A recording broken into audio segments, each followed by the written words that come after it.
রাজনীতিতে আছি, বিভাগীয় সাংগঠনিকে আছি, আন্তর্জাতিক বিষয়ে কাজ করি। তো সব পরিচয়ের বাইরে আমার পরিচয় আমি এলাকার সন্তান, আপনাদের সন্তান এবং জাতীয়বাদী আদর্শের একজন কর্মী। এটা হচ্ছে আমার মূল পরিচয়। জিয়া সাইবার ফোর্সের বিষয়টা নিয়ে যেটা দীর্ঘদিন হয়তো আপনারা অনেক কিছুই জানেন না, যেটার কার্যক্রম 2014 সালে যখন নির্বাচনের পর বিএনপিকে মাঠ থেকে আউট করে দেওয়া হয়েছিল, যখন মাঠে বিএনপি দাঁড়াতে পারতেছিল, তখন আমাদের শীর্ষস্থানীয় অনেক নেতৃবৃন্দ ধরুন এবং খালেদা জিয়ার সাথে দেখা করতে যাওয়ার পরে তখন এই যে মিডিয়া বিষয়ে কথা ছিল, এই মিডিয়াতে আমাদের স্থান নাই। তখন বিএনপির স্থানগুলো বন্ধ করে দিয়েছে, বিএনপির প্রচারণা সব কিছু বন্ধ করে দিয়েছে, তার জমান বক্তব্য নিষিদ্ধ করা হয়েছে। তখন বিএনপির পক্ষে কারা কথা বলছে, তখন খালেদা জিয়া একটা কথা বলছিল যে আপনারাই আমার মিডিয়া, তোমরাই আমার মিডিয়া। ওই কথা থেকে উজ্জীবিত হয়ে 2014 সালের পরে 2015 সালে 3রা মার্চ জিয়া সাইবার ফোর্স প্রতিষ্ঠিত হয়। সেই থেকে আজ অবধি আমাদের কার্যক্রম চলমান। আমাদেরকে সামলাতে না পেরে এই খুনি হাসিনা সরকার 2017 সালে সাইবার অ্যাক্ট আইন করে, ডিজিটাল নিরাপত্তা আইন। এই আইন করে 2018 সালে জিয়া সাইবার ফোর্সের শীর্ষস্থানীয় অনেক নেতৃবৃন্দকে গুম করে, মামলায় জর্জরিত করে, অনেক রকম হামলা করে। এর পরেও আমাদেরকে রোখাইতে পারে নাই। তখন আমরা বিভিন্ন নাম দিয়ে তখন প্রকাশ্যে যখন পারতেছি না, আমি 2014 সালে এলাকা ছাড়া হই। আমার রাজনৈতিক কর্মকাণ্ড সব কিছু আমার চট্টগ্রামে এলাকাতে, আমি এলাকা ছেলে হিসেবেই ছিলাম। কিন্তু যখন আমরা পাইতেছি না, সেন্ট্রাল থেকে আমাদেরকে দিল যে আপনারা হয়তো আন্ডারগ্রাউন্ডে যান, আর না হইলে আপনাদের নাম চেঞ্জ করেন। তা আমাদের অনেকগুলো আইডিয়া আমরা ব্যবহার করি। সরকার বিরোধী যতগুলো ছিল এই স্বৈরাচার বিরোধী আন্দোলনে আমরা সর্বোচ্চ ভূমিকা রাখার চেষ্টা করছি।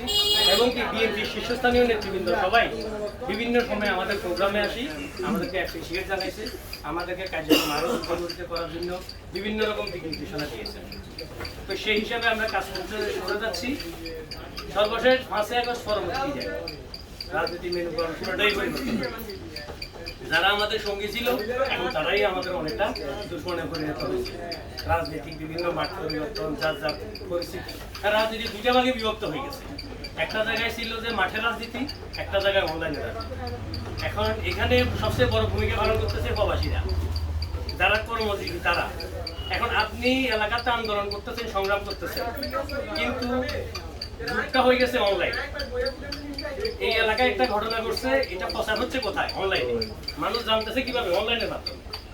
এখন ঘটনা ঘটতেছে একটা, ওরা এটাকে ভুলিয়ে ভাবিয়ে 100টা প্রচার করছে। তখন সাধারণ মানুষের কাছে যে জাতীয়বাদী দল বিএনপি অনেক কালার হয়ে যাচ্ছে, অনেক ধরনের কথা আসতেছে। বিএনপি যাই করছে তার সে কয়েকশো গুণ, কয়েক হাজার গুণ প্রচার করা হচ্ছে বিএনপি খারাপ, বিএনপি খারাপ। তখন এই যে জায়গাটা আমাদের, তখন 5 তারিখের পরে আমাদের কিছু নেতা কর্মী চলে গেছে মাঠের রাজনীতি, অনলাইনটা অনেকটা ফাঁকা হয়ে গেছে। এই সুযোগে আমাদেরকে অনেকবার ভ্যানিশ করা হয়েছে। আপনারা দেখছেন ঢাকা মিটফোর্ডের ঘটনাটা, ওই ঘটনাটা আমি সাহায্য বলি। ওইখানে পাথর দিয়ে মানুষ মেরে ফেলছে, সবাই দেখছেন, খুবই মর্মান্তিক ঘটনা। এটা সবাই হৃদয় নাড়া দিছে। এখন আমি আপনাদের কাছে প্রশ্ন করি, এইখানে যদি কারোর সাথে হাতাহাতি হয় তাহলে সবাই কি একটা দৌড়াদৌড়ি থাকবে তো? এটা ভয় খুব থাকবে। ওইখানে আপনারা ভিডিওটা সুন্দর করে দেখবেন, মনে হয় যে স্ট্যান্ড বসাই ভিডিও করতেছে, কোনো লাড়াচাড়া নাই, আশেপাশে মানুষগুলো স্বাভাবিকভাবে হাঁটি যাচ্ছে। তাই এত মর্মান্তিক একটা ঘটনা এত সুন্দরভাবে উপস্থাপন ঘটনা ঘটলো 9 তারিখ, উপস্থাপন করলো 12 তারিখ। লোকটাকে দেখা হইলো, মারা হইলো, শুধু তার শর্ট প্যান্ট আছে, উলঙ্গ। তাইলে লোকটাকে কোথায় ধরা হয়েছে, মারা হয়েছে কোথায়?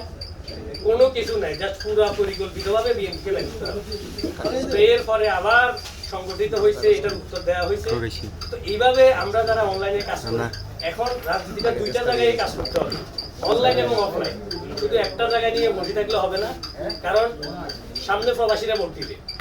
আমাদের প্রবাসীরা সহজ সরল, প্রায় 1,25,00,000 প্রবাসী বর্তমানে দেশের বাইরে আছে। তারা যদি ভোট দেয়, তারা কাকে ভোট দিবে? এর আগে তারা কেউ ভোট দেয় নাই। তাহলে এই লোকগুলো ভোট দিবে কিসের বেসিসে? ওনারা বেশিরভাগই ফেসবুকে দেখতেছে বিএনপির নামে ওইটা, বিএনপির নামে ওইটা, সবই তো নেগেটিভ নিউজ। এখন আমরা যদি অনলাইনটাকে অ্যাক্টিভ না রাখি, 1 কোটি প্রবাসী আগামী নির্বাচনে সবচেয়ে বড় অ্যাক্টিভ। 1 কোটি প্রবাসীর সঙ্গে তার পরিবার যুক্ত আছে প্রায় 5 কোটি ভোট এটার সাথে যুক্ত আছে।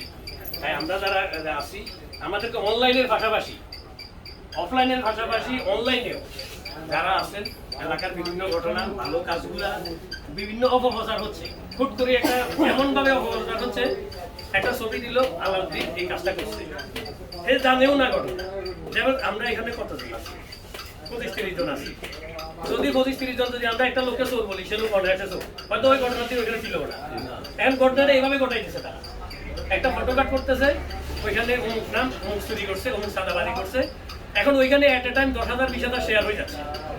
আমরা এই যে প্রোপাগান্ডার বিরুদ্ধে আমাদেরকে সোচ্চার হইতে হবে, আমাদেরকে ওদের বিরুদ্ধে লিখতে হবে, প্রোপাগান্ডাগুলা ধরাই দিতে হবে, তাহলে আমাদের দলের জন্য যে কাজে আসবে আগামী নির্বাচনে এটা বড় এফেক্ট করবে। তো সকলকে আগামী নির্বাচনে ধানের শীষের পক্ষে, আমরা যাদের কোনো কোন দল নাই, আমরা কোনো গ্রুপিংয়ে নাই, আমরা ফেনী জেলাতে একটা গ্রুপিংয়ের জায়গা দীর্ঘদিন, আমরা এগুলো নিয়ে মাথা কামাইবো না। আমাদের মনোনীত দল বিএনপি, আমাদের মনোনীত মার্কা ধানের শীষ, দল যাকেই দেয় আমরা তার পক্ষে কাজ করি, সকলকে দলের পক্ষে কাজ করার জন্য আহ্বান জানি। আমার সংক্ষিপ্ত বক্তব্য এখানেই শেষ করছি। আল্লাহ হাফেজ। বাংলাদেশ জিন্দাবাদ, বাংলাদেশ জাতীয়বাদী দল জিন্দাবাদ। আমরা পুরা লাইনে